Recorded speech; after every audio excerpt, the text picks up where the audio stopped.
सहनाववतु सहनौ भुनक्तु सह वीर्यं करवावहै तेजस्विनावधीतमस्तु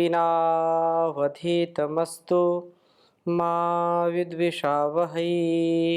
ओम शांति शांति शांति।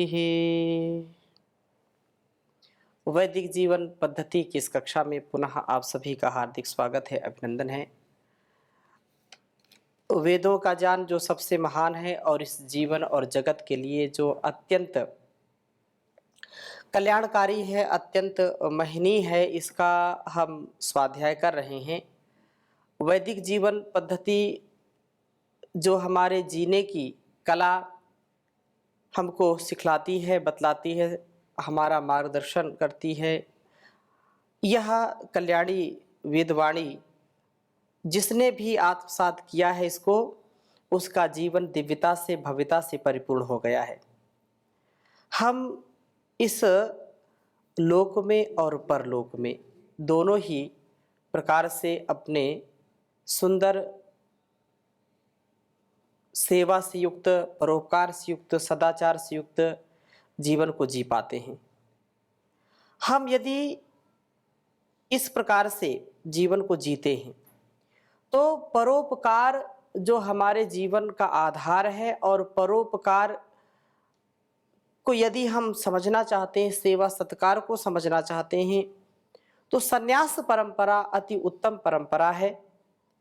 इस विषय में हमने ऋग्वेद के दूसरे मंडल के 42वें सूक्त में हमने पढ़ा था। 3 मंत्र बहुत ही सुंदर मंत्र थे,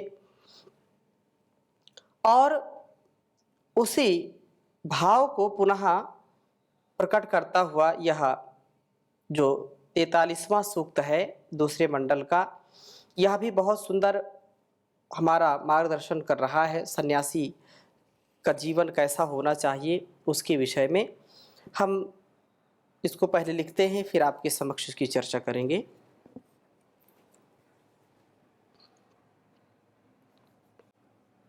ओम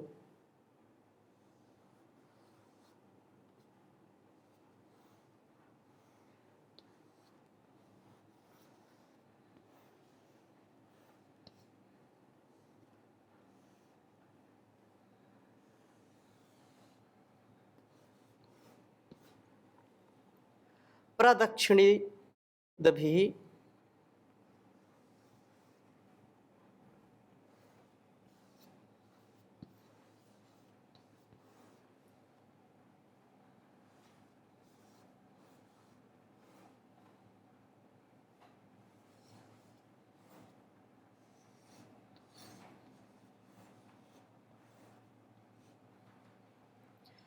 प्रदक्षिणी दभी गृणन्ति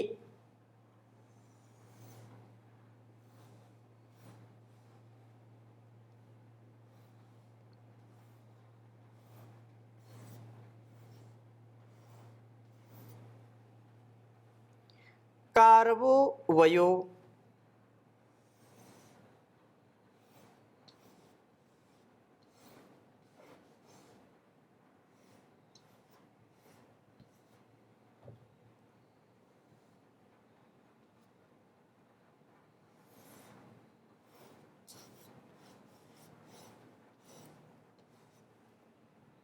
वदन्त।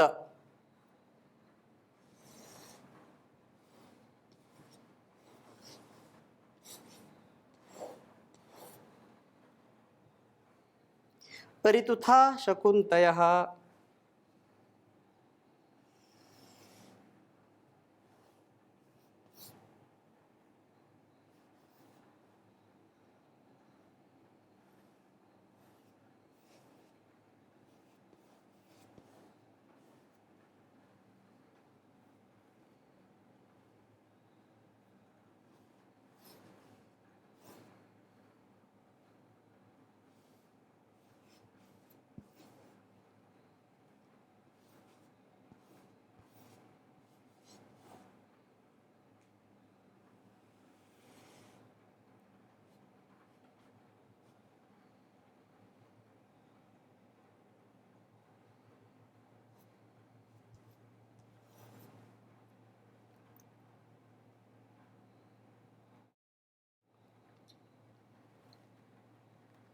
उभे वाचौ वदति।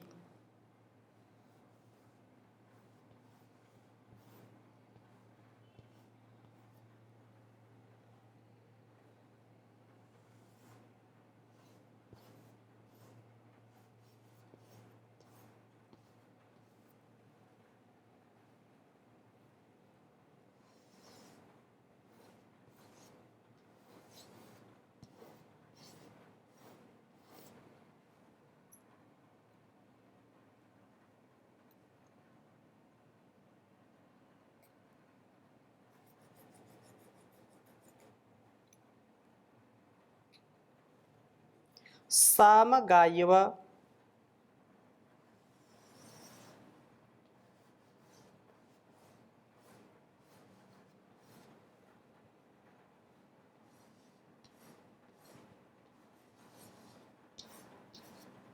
सामगायिव गायत्रम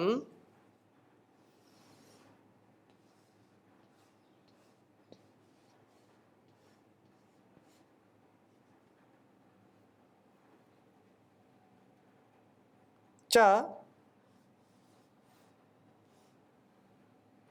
त्रेष्टुभम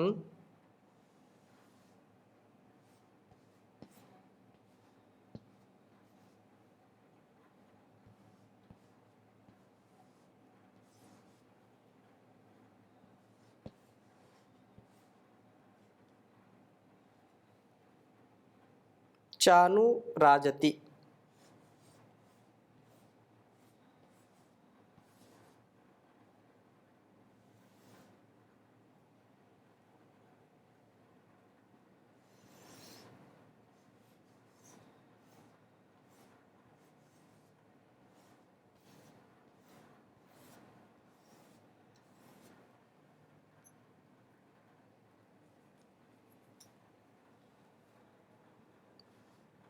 दूसरे मंडल के 43वें सूक्त का पहला मंत्र है यह। ओम प्रदक्षिणीदभिगृह्णन्ति कारवो वयो वदन्त ऋतुथा शकुन्तयः उभे वाचौ वदति सामगायिव गायत्रं च त्रैष्टुभं चानुराजति। ओम प्रदक्षिणितभि गृह्णन्ति कारवो वयो वदन्त ऋतुथा शकुन्तयः उभे वाचौ वदति सामगायिव गायत्रं च त्रैष्टुभं चानुराजति।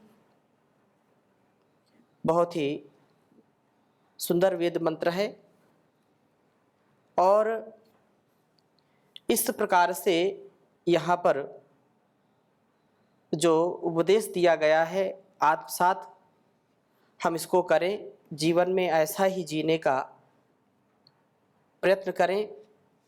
कहा है कि प्रदक्षिणे दभि प्रदक्षिणम एति यस्मिन् कर्मणि यथा स्यात् तथा।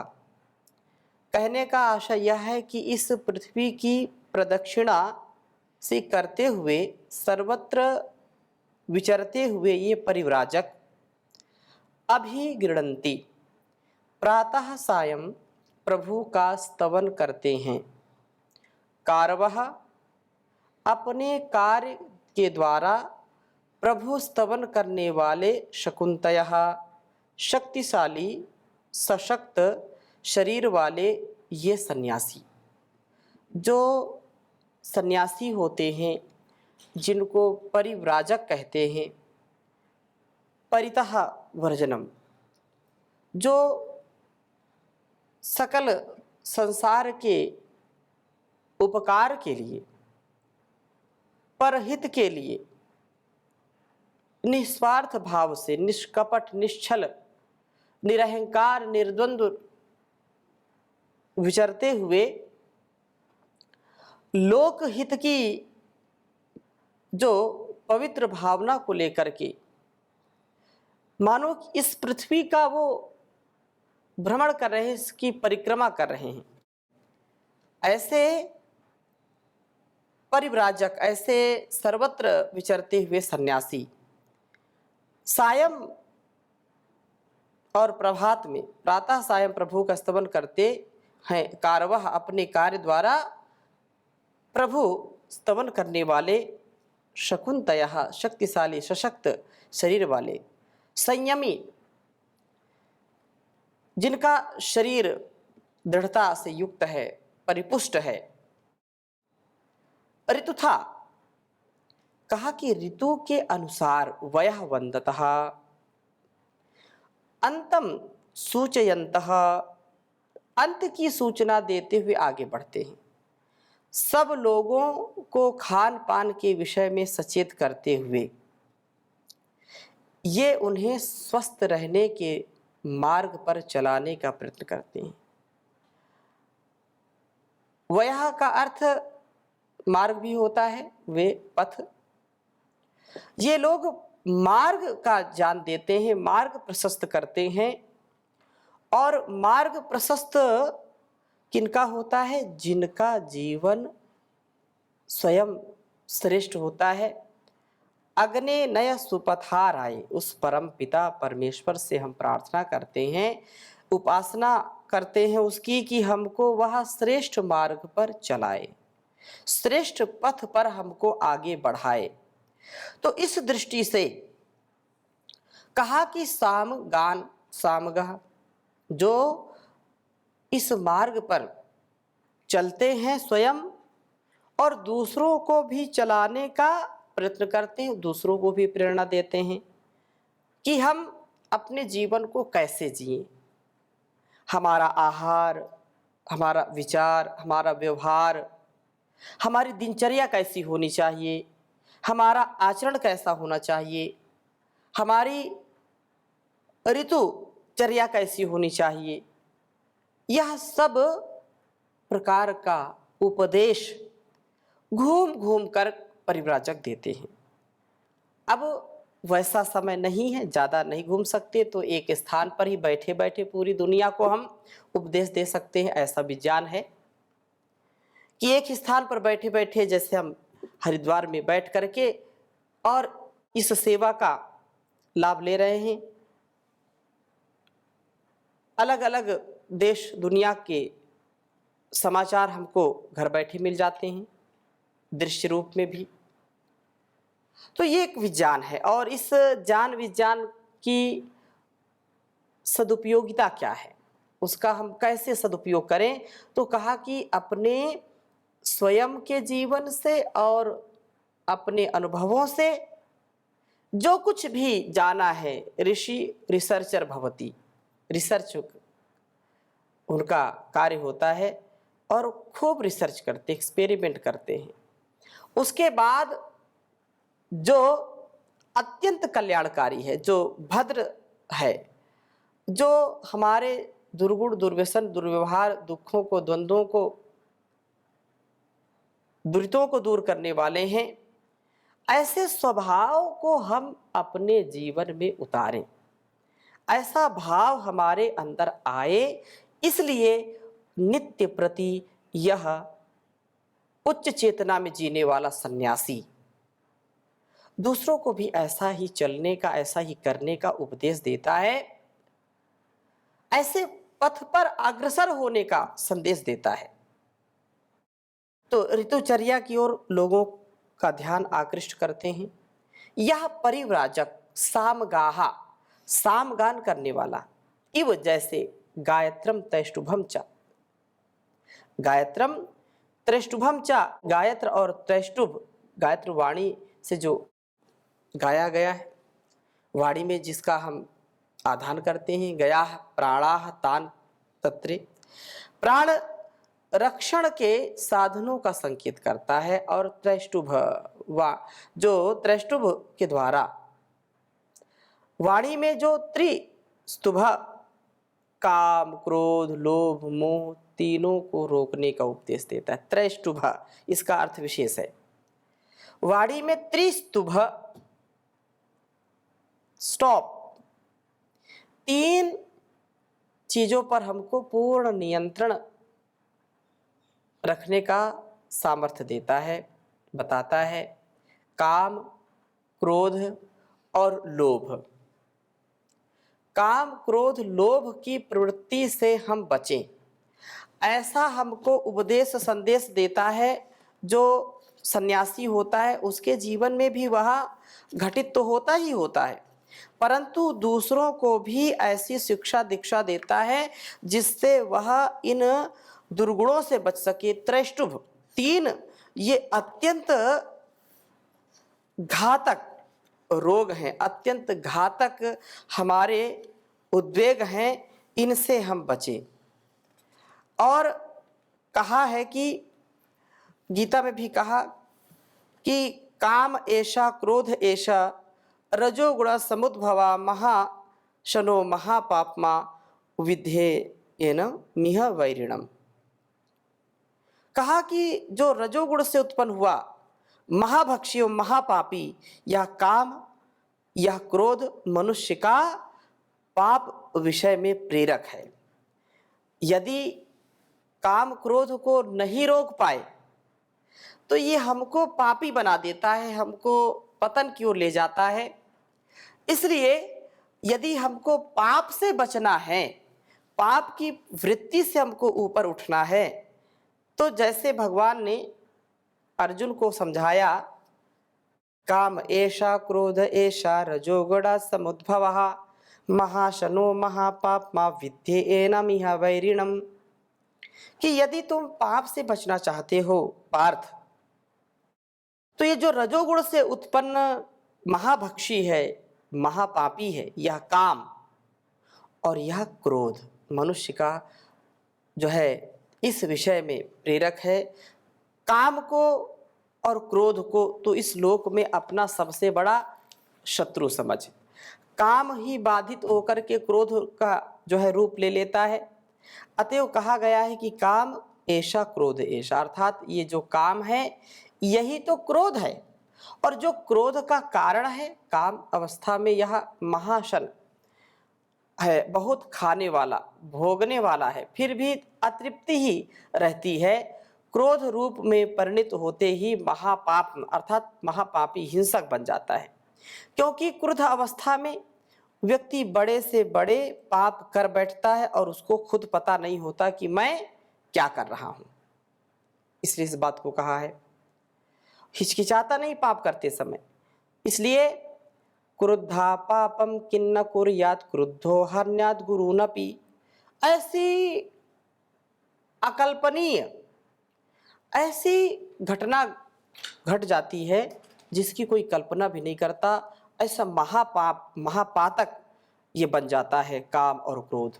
इस प्रकार से काम का विशेषण महाशन, क्रोध का विशेषण महापापा, अर्थात यह सर्वत्र हमको समझना चाहिए कि काम और क्रोध से ये जो त्रिष्टुप कहा है, काम क्रोध लोभ, लोभ की प्रवृत्ति से कामना होगी, काम जो है हमारे अंदर जब उसका लोभ से ही सारा शुरू होता है, लोभ काम क्रोध ये सब हमको लोभा पापस्य कारणम, लोभ पाप का कारण होता है। इसलिए यहाँ पर इस बात को कहा है। और कहा कि गायत्री वाणी के द्वारा उनके इस लोक को सुंदर बनाता है। तो त्रैष्टुभ द्वारा परलोक को वाणी बहुत सुंदर हो और बहुत ही जागरूकता के साथ हम बोलने वाले हों, इस बात का ध्यान हमको होना चाहिए। कहा है कि इस प्रकार उपदेश देता हुआ वह अनुराजति अनुरागान करोति राजरी दीप्तो, उन्हें इन मार्गों पर चलने के लिए अनुराग वाल करता है। अर्थात जो सत्य का पथ है, जो प्रेम का पथ है, जो पवित्रता का पथ है, जो पुण्य का पथ है, उस पथ की ओर बढ़ने के लिए प्रेरित करता है, उसको अग्रसित करता है, उसको चलाने का प्रयत्न करता है। जो श्रेष्ठ सन्यासी होता है, श्रेष्ठ आचरण वाला होता है। इसलिए केवल परलोक का उपदेश लोगों को आकृष्ट नहीं कर पाता। अब उस लोक की हम बात करते हैं जिसको ना हमने देखा और ना हमने अनुभव किया, तो उस पर कोई चलना नहीं चाहता है। लेकिन जब हम लोक की, इस लोक की जहाँ पर हम अपने जीवन को जीते हैं, इस लोक की जब चर्चा करते हैं, इस लोक का व्यवहार हमको समझ में आता है और उसका त्वरित फल क्या है, वह जब हमको दिखलाई पड़ता है, हमको समझ में आता है, तो हम उस कार्य में प्रवृत्त हो जाते हैं, उस कार्य को करने लगते हैं। अतः बहुत ही सुंदर बात कही है कि अनुराजति, इन मार्गों पर चलने के लिए अनुराग वाला बनाता है, करता है। केवल परलोक का उपदेश लोगों को आकृष्ट नहीं कर पाता, वह उन्हें अक्रियात्मक सा प्रतीत होता है और केवल इस लोक का उपदेश संसार संबंध होने से तुच्छ सा लगने लगता है। कहने का आशय क्या है कि सन्यासी ऋतु के अनुसार दिनचर्या का उपदेश दे, इहलोक और परलोक के सुधार का समन्वय करता हुआ लोगों को मार्ग के प्रति अनुराग वाला करे। इस संसार का इहलोक और परलोक, इस संसार का भी और यहाँ से जब हम जाएंगे तो क्या लेकर के जाएंगे, उसके प्रति भी जो जागरूक करता है, जो निश्रेयस और अभ्युदय निश्रेयस सिद्धि की जो बात बताता है, उस मार्ग पर हमको चलाता है। ऐसा श्रेष्ठ विद्वान, श्रेष्ठ आचार्य, श्रेष्ठ सन्यासी यदि मिल जाए तो कितना जीवन हमारा सुखमय हो जाए, यह बिरले लोगों को प्राप्त है। ऋषि परंपरा से परम पूज्य श्री स्वामी जी महाराज जो सतत अहरनिश पुरुषार्थ की प्रतिमूर्ति हैं और इस लोक सेवा में, जन सेवा में अपने आप को लगा करके रखते हैं, ऐसे गुरु की सन्निधि से हमारे अंदर भी ऐसा स्वभाव प्रकट हो, ऐसा स्वभाव हमारा बने जिससे हम कभी भी पतित न हो, कभी हमारा पतन न हो। और इस प्रकार से जो जीवन को जीता है वह सन्यास परंपरा को उज्जवल करता है, उसको व्यवस्थित और सुंदर बनाता है। तो इस प्रकार से अनुराग, क्योंकि राग क्या है, रंजरागे, रंजरागे किसी चीज में रंग जाना, और रंगना किसमें, जो सच्चाई है, अच्छाई है, उसके रंग में रंगना।